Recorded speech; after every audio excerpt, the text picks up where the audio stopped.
This is another story in the Trucking Chronicles edition on my video channel here, on my YouTube channel, when it comes to trucking, education, and content, and media, and interesting facts, and just facts, and the truth about the trucking industry.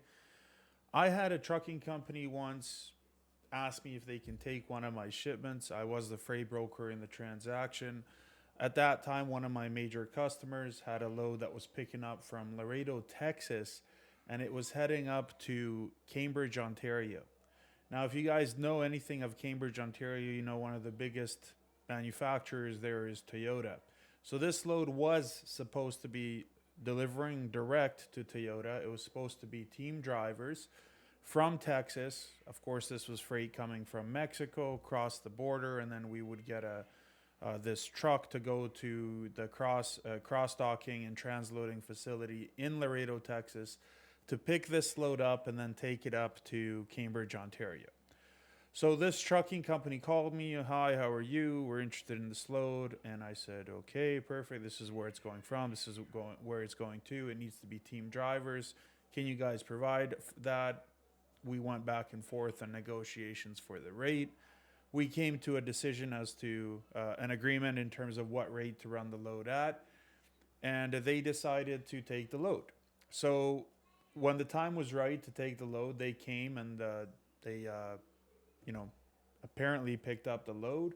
They sent me an email first. He called me, said they've arrived. Then he sent me an email, said they've arrived on site for pickup. Then maybe 15, 20 minutes later, they told me they have picked the load up. I asked for a confirmation in terms of what the bill of lading number was, the number of skids, and the weight, so I can confirm that everything is correct, on that end.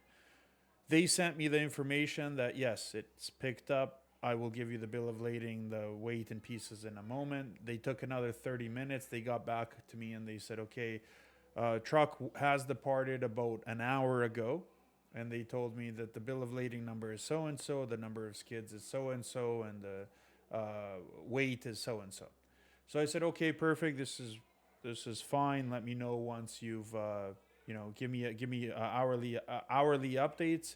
If you can't provide hourly updates, at least give me 2 hour updates, or have drivers accept a tracking link. So whatever is easiest for you guys. I just need communication throughout the trip because it's my number one customer. No problem, boss. We'll do it. Maybe 2 hours went by, and my customer calls me and says, "Hey, man, like you haven't even picked up the freight. It's still sitting on the docks." Man, my heart sank into my soul.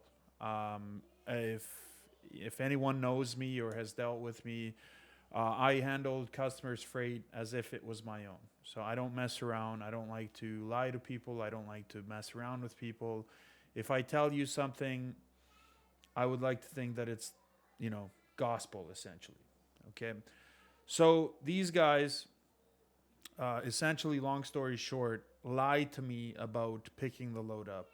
They gave me fake drivers' names. They gave me fake drivers' phone numbers. They gave me fake bill of lading number, fake weight pieces. It was just lies. So I called them, no answer. I left voicemails. I emailed them, nothing. Then I got a hold of them, and they essentially told me they were trying to just make up some time because they were stuck at a previous delivery in Houston. So I don't know if that's correct or not because they lied to me from the start. But essentially, I was very upset. I put them on my own do not use list. I did not further do any kind of further actions on them in terms of going on carrier 411 or anything like that. But I did internally put them as a do not use, so I never run into that problem again. But the problem with that shipment alone is now I was stuck trying to recover, trying to find a recovery for what had happened. I did end up finding a true team. I did confirm drivers, pictures, drivers, cell phone numbers, all that great stuff. And this was, mind you, this was just around the time where there was Qualcomm tracking, there was macro point, but nothing compared to what it is like today, where you have thousands of different ways to track that would work out for a trucking company. So, anyways, these guys picked up. I confirmed they picked up. They sent me pictures of the load, all that kind of stuff. On the way up towards Canada, they were going up towards Dallas. They stopped in Italy, Texas, and they broke down. Okay, so I don't know what the major correct reason for them breaking down was, but they broke down. So now I was stuck with them communicating with me and me communicating with them to try to find a resolution to take this to a cross dock somewhere in the Dallas area to get this freight offloaded from that truck onto another truck. So I had to find a third truck, team drivers, to pick this up. I did find a team. I got it on the trailer, thinking this is going to be good. Now we're finally on our way.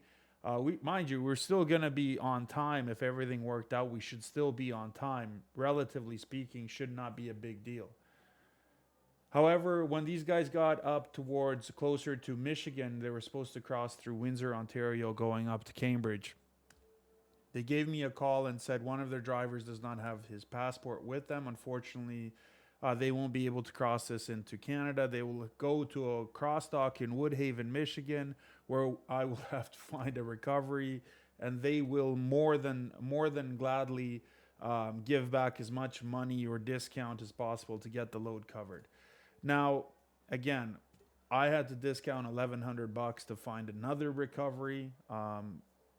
Unfortunately, that's the way it worked out. I still paid them up to Michigan, up to Woodhaven, Michigan, but I did also have to pay a Canadian carrier to pick this stuff up from Woodhaven, Michigan, and deliver it direct to Cambridge.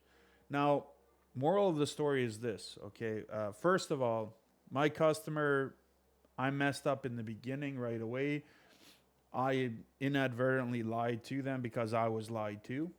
But again, my responsibility. I chose the carrier, and that's what happened. So I took the blame for that. So I had to fill out a corrective action report with my customer, explain to them the who, what, when, where, and why, how it all came about, how it all happened, and what we're going to do moving forward to make sure it doesn't happen again. There was that part of the equation. There was only so much that I could do. I followed what I wrote down in my own standard operating procedures, right? Make sure it's team drivers, get driver's license, commercial driver's licenses, copies, pictures of it, pictures of the CDL. I followed all my own steps, but you can only do so much if someone on the other end is lying to you, right? Another thing, I should have confirmed to make sure that the carrier, the final carrier, who I thought was the final carrier that picked up from Dallas going up towards the border, had two drivers that can cross the border. They told me one of their drivers didn't have their passport with them and that they had to stop in Woodhaven and they had to get this transloaded, and they will cooperate to discount the freight as much as they possibly can for us to get it up to Canada. Now, I discounted $1,100. Not a big deal because it's an expedite. They got paid what they would have gotten paid if they anyways went up to Michigan from Dallas. So they were okay with that as well. So it worked out on that end.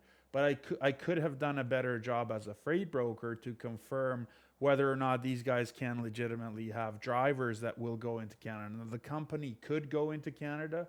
The company did have the authorities to go into Canada and deliver loads. However, like they said, they just simply didn't have the right setup inside the cab, apparently. Now, can we believe them or not? We're going to have to just give them the benefit of the doubt on that. But I truly do believe that in the near future, we will have blockchain technology available to verify all this stuff before a load is even tendered to anybody.